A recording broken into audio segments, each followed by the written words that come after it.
अतिशय देख धर्म की ग्लानि परम सभीत धरा अकुलानी। तो कहां गई, किसके पास गई? धेन रूप धई हृदय विचारी, गई तहां जा सुर मुनि झारी। अर्थात इन मुनियों से पृथ्वी को अपेक्षा क्या है? पृथ्वी को अपेक्षा है मुनियों से, यदि कोई आपत्ति आएगी तो उस आपत्ति के निवारण की व्यवस्था करेंगे मुनि, यदि स्वयं नहीं कर सकते समस्या का समाधान करेंगे। लेकिन हम देख रहे हैं मुनि स्वयं पृथ्वी पर समस्या बन गए कि पृथ्वी को उलट डालेंगे। चाहिए धनुष तोड़ने वाला, अगर नहीं मिला तो राजा मारे जाएंगे, पृथ्वी उल्टी जाएगी। फिर प्रश्न उठता है कि अगर धनुष न टूटता तो क्या टूटता? अगर धनुष न टूटता तो राजा जनक का प्राण टूट जाता। अगर धनुष न टूटता तो सीता का विश्वास टूट जाता। अगर धनुष न टूटता तो गुरु का अनुशासन टूट जाता, क्योंकि धनुष तोड़ने वाले ने तब तक धनुष को नहीं छुआ जब तक उसे गुरु का आदेश नहीं प्राप्त हो गया।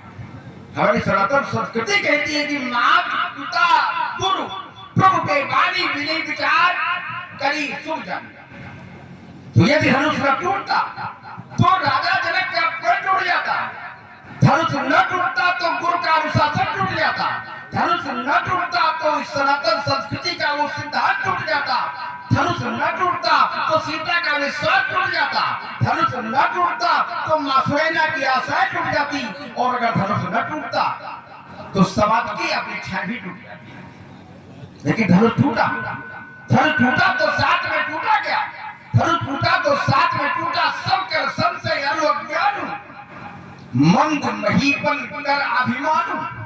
इनका क्या टूटा? इनका क्या टूटा? ये अब तक समझ रहे थे कि इस पृथ्वी पर इनके अतिरिक्त धनुष को कोई हिला नहीं सकता। इस बात का गर्व था। तो भगवती केरी गर्व करवाई, वो गर्व टूट गया। इसलिए क्रोध किया जा रहा, विरोध किया जा रहा। कहिए क्या हाल चाल है? कहिए कहिए क्या हाल चाल है? क्यों क्रोध कर रहे हो इतना? क्यों फूल रहे हाथी जितना? ये आंखें मुंह सब लाल लाल है। कहिए कहिए क्या हाल चाल? क्यों भटकी इतनी तनी? पसीना भी आ गया आपको? क्यों भटकी इतनी तनी हुई है? स्वयं से सड़ी हुई, क्या मिला नहीं कुछ मालटाल है? कहिए कहिए क्या हाल चाल? पर जब से देखा है मुझको, पर जब से देखा है मुझको तो भूल गए लगता खुद को। ये चेहरे का रंग उड़ा उड़ा और बदल गई सब चाल ढाल है।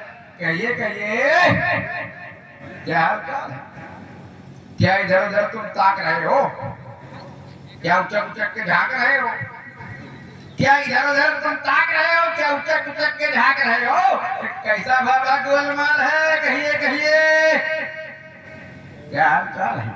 रणभेरी के बेस सुनेगा। यहाँ तो सहनाई बज रही थी, धान मृदंग संग सहनाई, आगे से बंद हो गया। अच्छा क्यों न सहनाई बंद करवा दे? जिसके जीवन में कभी सहनाई बजती नहीं है उसको दूसरे की अच्छी मिली लगती। तो इनके जीवन में तो आज तक बजी नहीं, आगे संभावना भी नहीं दिखाई पड़ रही। तो दूसरे की कैसे बजने थी?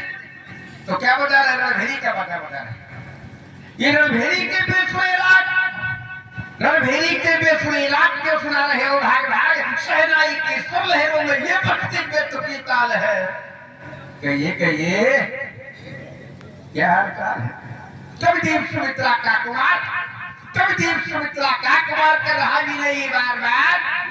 अब जाओ महेंद्राचल अपने, यहाँ नहीं कुछ डबल डाल है। कहिए कहिए क्या हाल चाल है?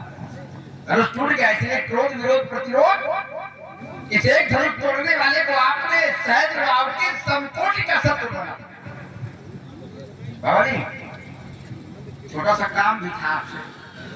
हम ये देख रहे हैं कि यहाँ आपका प्रभाव थोड़ा हमें ज्यादा दिखाई पड़ रहा है। तो एक हमारी समस्या है, उसका समाधान भी हम लगे हाथ कहीं दे रहा। समस्या ये है कि जिसने एक तोड़ा उसका तुरंत विवाह हो गया, और हमने बहुत से तोड़े, अभी तक हमारा विवाह नहीं हुआ। हमारा भी होना चाहिए कि नहीं होना चाहिए? नया संगतवाद है कि नहीं? तो ये व्यवस्था आप ही करा सकते हैं। बहुत धनवी कब तोड़े?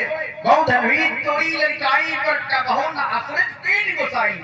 यही धनी पर ममता के हेतु इस धनुष पर इतनी ममता का कारण है। मिथिला के सभी विद्वानों ने कुमार लक्ष्मण की बड़ी विद्वता भरी वाणी को श्रवण किया। कह रहा अगर धनुष न टूटता तो सीता का विश्वास टूट जाता। अच्छा अगर तो मैं हम ना तोड़ेंगे यहां तो इनका विश्वास टूट जाएगा। अगर धनुष न टूटता तो सीता का विश्वास टूट जाता, लेकिन अगर तुम्हें हम ना तोड़ेंगे तो फिर इन सबका विश्वास टूट जाएगा। चलो कुमार लक्ष्मण ने बड़ी विद्वता से अपनी बात को रखा कि यार संसार में जब आपत्ति पड़ती है, जब कष्ट होता है, तब पृथ्वी उस निराकरण के लिए स्वयं जाती है और निराकरण ढूंढते हैं सभी लोग। जिस पर कष्ट पड़ता है सभी निराकरण ढूंढते हैं। आज परशुराम ने देखा धनुष टूट गया है, निराकरण के लिए घोषणा प्रस्तुत कर दी। महाराज संत जो होते हैं, ब्राह्मण जो होते हैं, मुनि जो होते हैं, वो दूसरे की समस्याओं का समाधान करते हैं। हाँ, लेकिन फिर आए आज महात्मा परशुराम जी स्वयं समस्या बन गए। विश्व साहित्य में कभी संत और महात्मा किसी पर समस्या नहीं बने। विश्व साहित्य में जो संत होते हैं, मुनि होते हैं, ब्राह्मण, वो किसी पर समस्या बनते नहीं है, वो समस्या का समाधान करते हैं। जहां जहां आपत्ति आई वहां वहां संतों और महात्माओं ने, ब्राह्मणों ने समस्या का समाधान किया। जैसे इसके पिता के पास एक बार समस्या आ गई, चौथापन आ गया, बाल श्वेत हो गए, दांत हिलने लगे, लेकिन संतान नहीं हुई। उस समय महात्माओं ने, ब्राह्मणों ने इसके पिता की समस्या को दूर किया। जिस समय राजा दशरथ गुरु वशिष्ठ के पास पहुंचा, अपना सुख दुख रोया, बताया, ब्राह्मणों को दया आ गई। उस ब्राह्मण ने यज्ञ करवाया और यज्ञ करवाने के उपरांत इसके पिता की समस्या को दूर। चलिए दूसरी बात लक्ष्मण कह रहा है कि यहाँ कहिए क्या हालचाल है। हमने सोचा था वशिष्ठ की कुटिया का छात्र है, गुरु बाबा वशिष्ठ, और शिष्य इतना बड़ा अशिष्ट, जिसे ये ज्ञान नहीं संतों और महात्माओं के सामने, ब्राह्मणों के सामने कैसे बोलना चाहिए। इससे अगर हम ये पूछे कभी तुम्हारे पिता दशरथ ने भी कभी ऐसे कहा था, पूछा था किसी ब्राह्मण से, कहिए क्या हाल चाल है। संसार में जब जब पूछा गया है तो ब्राह्मण और संतों ने राजाओं से पूछा है। कभी राजाओं ने किसी संत, किसी महात्मा, किसी ब्राह्मण से नहीं पूछा है क्या हाल चाल है। रागिनी के तुझे ताल, कभी हमें रागिनी सिखाएगा। उलटवाना पलटवाना हो तो परशुराम जी को लेके जाए। इसका हास, इसका व्यंग हमारे हृदय को शीतलता नहीं पहुंचा रहा है, हमारे हृदय को कष्ट दे रहा है। एक बात इसने बहुत अच्छी कही कि महाराज आज धनुष टूट गया है। धनुष क्यों टूट गया है? तुम्हारे पिताजी का था क्या जो टूट गया? धनुष क्यों टूट गया है? धनुष क्यों तोड़ा गया है? विचार करें, जिस समय विश्व में संसार में हाहाकार मचा हुआ था, उस समय समस्त देवता जब ब्राह्मण के पास पहुंचे, ब्राह्मण से अस्थिदान मांगा, अस्थियां मांगी और उस अस्थियों से ये धनुष बना और धनुष बना और इससे संसार का कल्याण किया गया। अत्याचारी मारे गए, दुष्ट मारे गए, पाप नष्ट किया गया, धर्म की रक्षा की गई।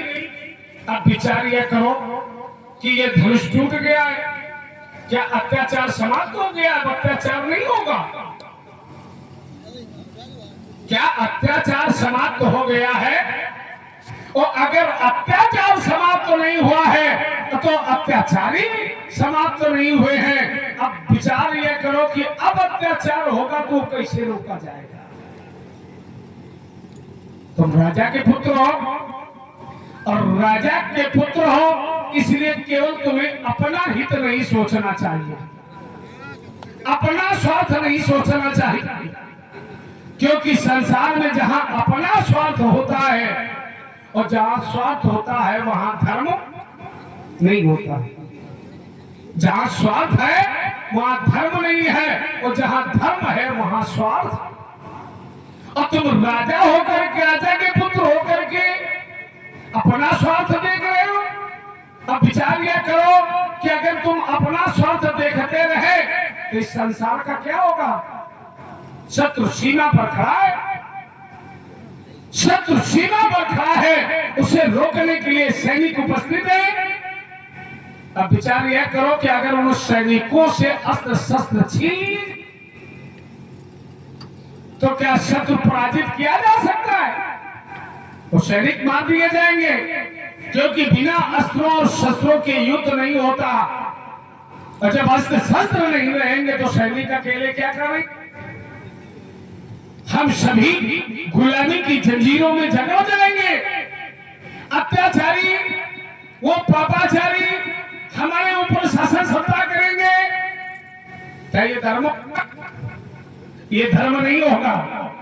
लक्ष्मण कह रहा है महाराज ये धनुष एक टूटा है और जिसने धनुष को तोड़ा है उसका विवाह हो गया है? और कह रहा हमने बहुत तोड़े, हमारा विवाह नहीं हुआ। बोले आज से थोड़ा काम था। हमने कहा कौन सा? तो कह रहा है कि हमारा विवाह करा दे। एक बात हमें समझ में आई बड़ी अच्छी थी। अगर ब्राह्मण है, ब्राह्मण और अब उस ब्राह्मण को अगर ये कहना पड़ा भैया हम ब्राह्मण हैं, तो उसको फिर ब्राह्मण में कहीं ना कहीं कमी है। अगर ब्राह्मण को ये पता पड़े कि मैं ब्राह्मण हूं तो ये पक्का मान लेना चाहिए कहीं ना कहीं उस ब्राह्मण में कमी है, जो उसे ये बताना पड़ रहा है कि मैं ब्राह्मण हूं। क्षत्रिय है, छतरी लगे, क्षत्रिय है तो छतरी लगे। और अगर उस छतरी को ये बताना पड़े कि भैया हम छतरी हैं, तो कहीं न कहीं उसके छत्रत्व में कमी। अगर ब्राह्मण है तो ब्राह्मण लगे, अगर क्षत्रिय है तो क्षत्रिय लगे, योद्धा है तो योद्धा। अब विचार यह करना है, ये राजकुमार है अब तो ये तो राजा का पुत्र है, और राजा का पुत्र हो जब इसके पिता के 300 विवाह हो गए तो ये मरे जा रहे हैं एक भी आय के लिए, तो कहीं ना कहीं कमी। भाई पिताजी के 300 विवाह हो जाए और लड़का का एक ना हो, कहीं ना कहीं तो ये कमी है। बबुआ यह धनुष टूटा है और कह रहा यहां बज रहा है झांझ मृदंग शंख शहनाई। झांझ मृदंग शंख शहनाई।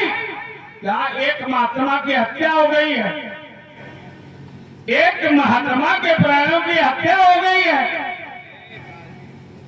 और झांझ मृदंग बज रहा है।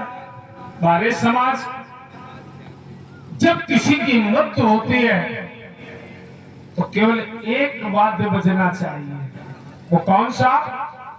शंख। केवल शंख ध्वनि होनी चाहिए। और यहाँ झांझ मृदंग शंख सहनाइयां बज रही हैं। जब कोई मर जाता है तो भैया सहनाइयां बजती है कि मातम बजता।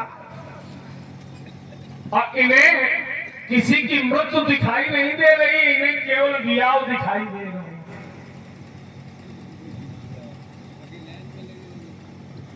इनकी लाइनें खराब कर देंगे आज के बाद ना ब्याह रही है, ना ब्याह लायक रहेंगे। विचार करो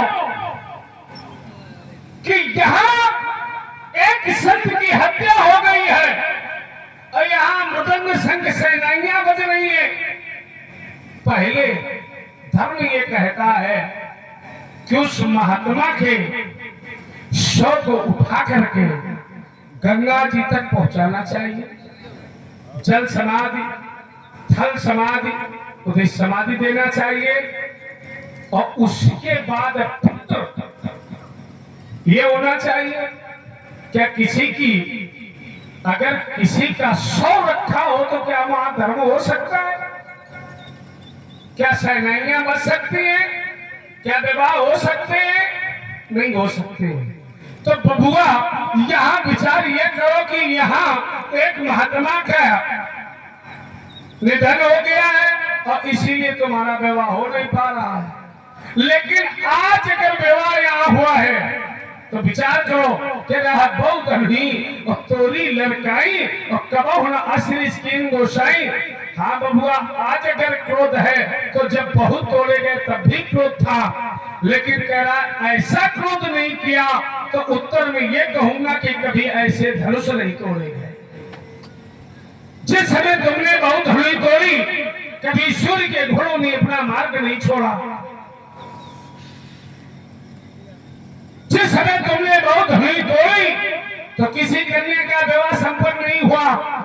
लेकिन आज जो धनुष टूटा है, तो जिस समय धनुष टूटा है तो भारी घोर घोर कठोर रोग राज तक मारक चले चिघ्रई दिग्गज जो नहीं कौन पूर्व कलमनी। सूर्य के घोड़ों ने अपना मार्ग छोड़ दिया। अब बुआ इसलिए जैसा अपराधा दंडायाम, जैसा अपराध था वैसा दंड, जैसा अपराध वैसा दंड। कायम मरने के लिए हमारे सामने खड़े हो, काहे प्रज्वलित अग्नि में कूद रहे हो, नहीं तो पूरी सजी सजाई दिवाली सब होली सी ध्वस्त हो जाएगी। और राजा दशरथ शीश पीट पीट करके रोएगा और कहेगा ब्राह्मणों ने दिए थे, ब्राह्मणों ने छीन लिए। ये ठीक नहीं होगा। तो रे राजा के छाने बालक कालवश बोलत नहीं सुना धनुहीसम त्रिपुरार्धर विदित सकल संसार। सुनो देव, देव भूदेव भूदेव, सुनो देव, सब धनुष समाना। धनुष चाहे आपका हो, धनुष चाहे हमारा हो, धनुष चाहे शंकर जी का हो, धनुष चाहे किसी का भी। हर धनुष से बाण ही तो चलाए जाते हैं, कि दूसरा कोई काम नहीं करता। और जब सब धनुष से बाण ही चलाए जाते, हो सकता है महात्मा जी दूसरा भी कोई काम कर लेते हो धनुष। जब सब धनुष से बाण ही चलाए जाते हैं तो यदि एक धनुष का टूटना अनुचित है तो हर धनुष का टूटना अनुचित होना चाहिए। व्यक्ति तो व्यक्ति है, एक सामान्य व्यक्ति है, एक विशिष्ट व्यक्ति है। तो विशिष्ट व्यक्ति को समाज में सम्मान तो मिल सकता है अभी, पर क्या विशिष्ट व्यक्ति की मृत्यु है और सामान्य व्यक्ति की मृत्यु कुछ है ही नहीं क्या? इसी को कहते हैं समाज में असमानता की स्थापना। महात्मा जी ने काफी प्रयास किया और एक बड़ी बढ़िया बात बताई कि जब कहीं किसी की मृत्यु हो जाए तो क्या सहनाई बजती है क्या? सही बात है। सामान्य व्यक्ति की दृष्टि में मृत्यु होती है तो सहनाई नहीं बजनी चाहिए, सख्त बजना चाहिए। लेकिन ज्ञानियों की दृष्टि में क्या? मिथिला कोई सामान्य नगर नहीं है। मिथिला है पूर्ण नारी सुबह के शुद्ध संता, धर्मशील ज्ञानी गुणवंता। और जब मृत्यु होती है तो अज्ञानी जन रोते हैं और ज्ञानी जन देखते क्या है? क्या आत्मा बढ़ती है? मरता तो शरीर है। ज्ञानी जन जानते हैं कि आत्मा की मृत्यु नहीं है, आत्मा तो अजर अमर है। शरीर मरा, ये अज्ञानियों की दृष्टि में शरीर मरता है। और एक महात्मा, ये ज्ञानी महाज्ञानी महात्मा, इनका ध्यान शरीर की तरफ है, आत्मा में नहीं इनका निवास है। आत्मा की तरफ इनका ध्यान नहीं जा रहा, तो हमें बड़ा आश्चर्य होता। अब सहनाई बचती कब है? जब कन्या का वरण वह करता है तभी तो सहनाई बचती है। तो जब कन्या ने वर का वर्ण किया तो सहनाई बचती है, और जब आत्मा ने परमात्मा का वर्ण किया तो सहनाई क्यों नहीं बचेगी? ज्ञानी जब सहनाई कब बजाते हैं? ज्ञानियों के नगर में सहनाई कब बचती है? जब मिलन होता है। तो यहाँ रिश्तेदारीज कोई सामान्य व्यक्ति नहीं थे। रिश्तेदारीज की आत्मा को परमात्मा में, आत्मा का परमात्मा में मिलन हुआ। रिश्तेदारीज की आत्मा ने परमात्मा का वर्ण किया, और वर्ण करने में यदि सहनाई बचती है, वर्ण करने में यदि वर्ण बचता है, तो फिर यहाँ क्यों नहीं बचना चाहिए? किसने उचित किया? हमने कहा ज्ञानियों की दृष्टि। हर व्यक्ति नहीं समझ सकता। कौन समझ सकता है? जो ज्ञानी होगा। और मिथिला का हर नर नारी ज्ञानी है। तो ज्ञानियों ने सहनाई बजाई, क्योंकि सीता ने वर्ण किया धनुष तोड़ने वाले का, और इस दलीच की आत्मा ने वर्ण किया परमात्मा। तो वर्ण में सहनाई बचती तो अनुचित क्या है? लेकिन अज्ञानी लोग तो वो देखते जो दिखाई पड़ता है। और आप ऐसी बात करोगे, समाज में ज्ञानियों के बीच एक महाज्ञानी आ जाए और ऐसी बात करे, तो कितना अच्छा लग रहा है। ये बिल्कुल शोभा नहीं देता है। कहते कि ब्राह्मण को बताना पड़े कि मैं ब्राह्मण हूँ, ब्राह्मण को बताना पड़े कि मैं ब्राह्मण हूँ। आपको तो बताना पड़ रहा है कि मैं ब्राह्मण हूँ। आचरण से व्यक्ति लगना चाहिए ब्राह्मण है, आचरण से व्यक्ति लगना चाहिए क्षत्रिय है। जब आपका आगमन हुआ तो आपका आचरण ब्राह्मणों वाला था। आए शांत वेश देख करके लोगों ने प्रणाम किया। ब्राह्मण जब मिल जाए तो उसको प्रणाम करना धर्म है, तो हमने भी प्रणाम किया, सारी समाज ने प्रणाम किया। लेकिन जब आपने कहा सो में लगाओ बिहारी समाजा, रथ वाले चाहिए सब राजा, ये ब्राह्मणों का काम है। धनुष के तोरा वेग दिखाओ मूल न तादू, उल्टो में झलकता राजू, ये ब्राह्मणों का काम है। आपका कर्म अब किसका हो गया? आपका कर्म अब क्षत्रियों वाला हो गया। और वैसे भी आप दो धर्मों का पालन करते हैं। विप्रत्व क्षत्रित्व परशुराम धर्मद्वयम्। आप दो धर्मों का पालन करते हैं, तो आपने जब विप्रत्व के धर्म का पालन किया, इस समाज ने आपका सम्मान किया। और जब आप क्षत्रित्व के धर्म का पालन कर रहे हैं, तो एक क्षत्रिय सहा नहीं गया प्रत्युत्तर देने के लिए खड़ा हो गया। और क्षत्रित्व का धर्म क्या कहता है? दो पहलवान अगर हो तो क्या होता है? ललकारा जाता है, आइए दो हाथ कर लेते, पता चल जाएगा कौन भारी है। तो हाथ करने के लिए क्या करना पड़ेगा? सम्मान करने से तो हाथ दो होंगे नहीं, फिर तो प्रक्रिया वही होगी जो होनी चाहिए। सूत्र कहता है यदि किसी से दो हाथ करने हैं तो उसका अपमान कर दीजिए, अपने आप दो हाथ के लिए तैयार हो जाएगा। अब हम दो हाथ करना चाहते हैं, आप भाग रहे हो और बता रहे हो कि मैं ब्राह्मण हूँ। ब्राह्मणों को क्या बताना पड़ता है कि मैं ब्राह्मण हूँ? कर्म से व्यक्ति का ज्ञान होता है कि ब्राह्मण है, क्षत्रिय है या और क्या है। आपने कहा कि राजा दशरथ कि हाँ, राजा दशरथ की समस्या का समाधान ब्राह्मणों ने किया। आपने कहा ब्राह्मण समस्या का समाधान करते हैं, वही तो हम कह रहे हैं कि ब्राह्मण समस्या का समाधान करते हैं, ब्राह्मण कभी समस्या नहीं बनती। इस पृथ्वी पर समस्या आई तो ये पृथ्वी ब्राह्मणों के पास गई, मुनियों के पास गई। और आज आप एक मुनि हैं और मुनि होकर पृथ्वी को उलटने की बात कर रहे हैं। इसमें कष्ट किसे मिलेगा? क्या संत जन, मुनि जन समाज को कष्ट देते हैं? संत जन तो समाज के कष्ट से कष्टित होते हैं। और आप समाज को कष्ट देना चाहते, जरा विचार करें कि आपने कहा जहां तक राजा जनक का राज्य है वहां तक की भूमि को हम उलट दें। अब जहां तक राजा जनक का राज्य है वहां तक रहता कौन है? जहां तक राजा जनक का राज्य है वहां तक निवास करती है राजा जनक के राज्य की प्रजा। तो यदि आप राजा जनक के राज्य की भूमि उल्टेंगे तो कष्ट किसे मिलेगा? कष्ट तो प्रजा को मिलेगा। और इस प्रजा को कहा गया पुण्यनारी सुभाग्य सुच संता। तो जो संतों का नगर है, जो संतों का नगर है, जहाँ संत निवास करते चाहते हैं उस नगर को यदि कोई लौटने की बात करे तो ब्राह्मण कैसा, वो मुनि कैसा? क्या मुनि जन संतों को कष्ट देते? मुनि जन तो संतों का कष्ट हरण करते हैं, मुनि जन तो संतों का कष्ट समाप्त करते हैं। लेकिन हम देख रहे हैं कि मुनि संतों को कष्टित कर रहे हैं। परित्राणाय साधूनाम विनाशाय च दुष्कृताम, ये मुनियों का सिद्धांत होना चाहिए। आप क्या कर रहे हो? आपके प्रभाव से हो क्या रहा है? सुर मुनि नाग नगर नर नारी और सोचई सकल त्रास, त्रास माने है। मुनिजन तो संतों का भय समाप्त करते हैं और आप संतों को भयभीत करने का कार्य करते हो, तो काहे के मुनि, काहे के ब्राह्मण? क्या हम समझ रहे आपको और अपेक्षा रखते हो कि समाज हमारा सम्मान करे?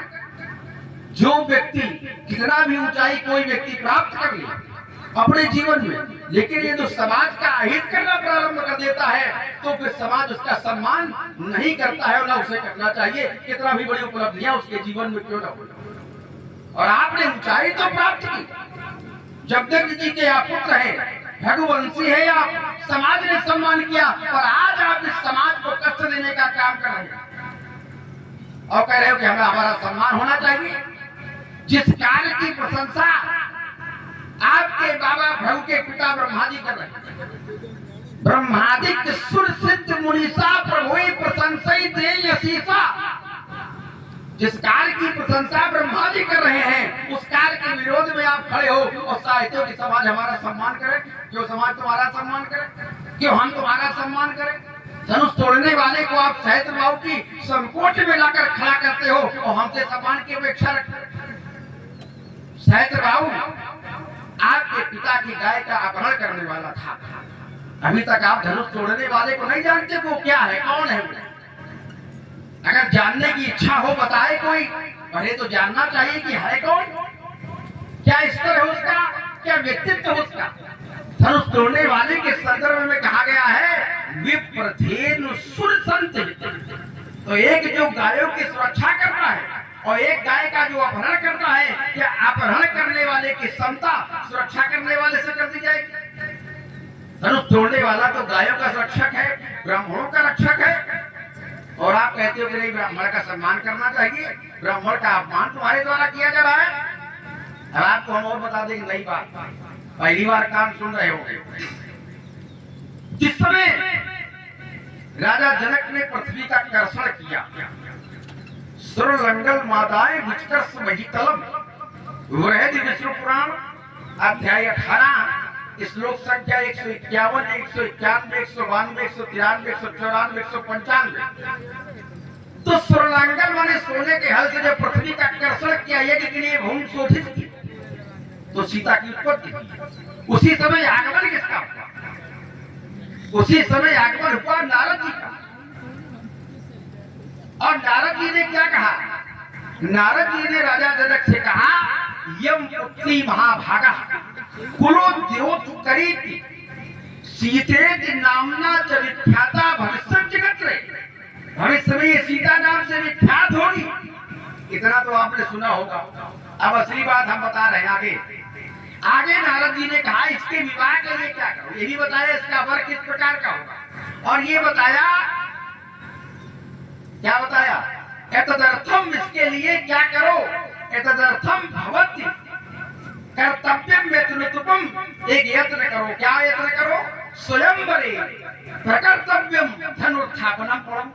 नारद जी कह रहे हैं जो धनुष है तुम्हारे यहाँ उसको उठाने की प्रतिज्ञा करो। अब जब ये बात राजा जनक ने समझी कि राजा जनक ने समझा धनुष तो शंकर जी का है, नारद जी कह रहे उठाने की प्रतिज्ञा करो, तो मैं दूसरे ग्रंथ की ओर ले जा रहा हूँ। अगस्त रामायण सर्ग 16 श्लोक संख्या 13 और 14। सीता विवाहम रामेण साकम श्रुत्वा जनका नारद मुखेन शिव शंभुदेवा कथ्यति भूपा कथन करोगे सीता विवाहम। जनक जी ने उसी समय शंकर जी का आवाहन किया अगस्त रामायण के अनुसार, तो शिव शंभुदेवा प्रत्यक्ष भूतवा प्रकट हुए भगवान शंकर। कथित जब जनकम वचनम सुमधुरम, जनक जी से एक वचन बोले और कहा कुरु तुम प्रतिज्ञा पिनाक भंगाए सीता विवाह सफलम भविष्य। शंकर जी का धनुष, शंकर जी ने कुरु तुम प्रतिज्ञा पिनाक भंगाए, इसी को सत्योपाख्यान में कहा गया कि भगवान शंकर ने स्वप्ने साक्षात महादेव स्वप्न में कहा, लेकिन अगस्त्य रामायण के अनुसार साक्षात प्रकट होकर के कहा। तो नारद जी कह रहे धनुष तोड़वा लो, शंकर जी पक्ष में हैं, आप तो विपक्ष में हो, इसका मतलब आप शंकर जी के विरोध में खड़े हो। हमने कहा कि हमारा विवाह नहीं हुआ, वैसे हमने गलत कहा, हमारा शब्द वापस लेते हैं, जिसका खुद विवाह न हुआ हो दूसरे का क्या करा सकता है। वैसे हालांकि देखा ये गया कि जिसका विवाह नहीं हो पाता है तो वो जीवन में दूसरे के विवाह करवाया करता है कि अगले जन्म में कम से कम हमारा हो जाए। तो इनका तो व्यवस्था है नहीं। और बता दे कह रहे तुम्हारे पिता के 300 हुए, अभी तुम आपके पास गिनती नहीं है, हमारे घर की बात है, पूरे 703 विवाह हुए हमारे पिता के, 2 4 10 300 नहीं हो, ज्यादा हुए विवाह। तो एक दिन आना तो हम गिनवा देंगे हमारी माताएं कितनी। तो हमारे पिता के विवाह हुए, हम तो चाहते थे कि आप यहाँ पर शांति से रहे, आप स्थापित हो जाए, आपकी पूजा हो, आपकी अर्चना हो, लेकिन आपको लगता ही अच्छा नहीं लग रहा। बाबा थोड़ा भटक गए हो, बाबा थोड़ा भटक गए हो, आसमान से गिर करके तो खजूर से लटक गए, बाबा थोड़ा भटक गए हो, थोड़ा दिमाग से चटक गए हो, थोड़ा दिमाग से चटक गए हो। कभी दीप कह रहा बात सही, हमको थोड़ा खटक गए हो, बाबा थोड़ा भटक गए हो, बीच धार में अटक गए हो, बीच धार में अटक गए हो, गिरि महेंद्र से अचल नहीं तुम। एक बात और अच्छी कही कह रहे हो कि वे न बालक काल बस, तो हम तुम्हें काल के बस में दिखाई पड़ रहे। किस काल के बस में? 3 काल होते हैं, वर्तमान भूत भविष्य। हम किस काल के बस में आपको दिखाई पड़ रहे हैं? हम वर्तमान के बस में हैं कि हम भूत के बस में हैं कि हम भविष्य के बस में हैं? किसी चौथे वाले की, कौन सा चौथा वाला काल है जरा वो बताना कि उसके तुम बस में हो। बाबा थोड़ा भटक गए हो, गिरि महेंद्र से अचल नहीं तुम, थोड़ा थोड़ा भटक गए हो, बाबा थोड़ा भटक गए हो। सुनो देव सब धनुष सवाना काछुत लाभ तुम जन तो रे देखा राम नलिन के। चलिए कुमार लक्ष्मण ने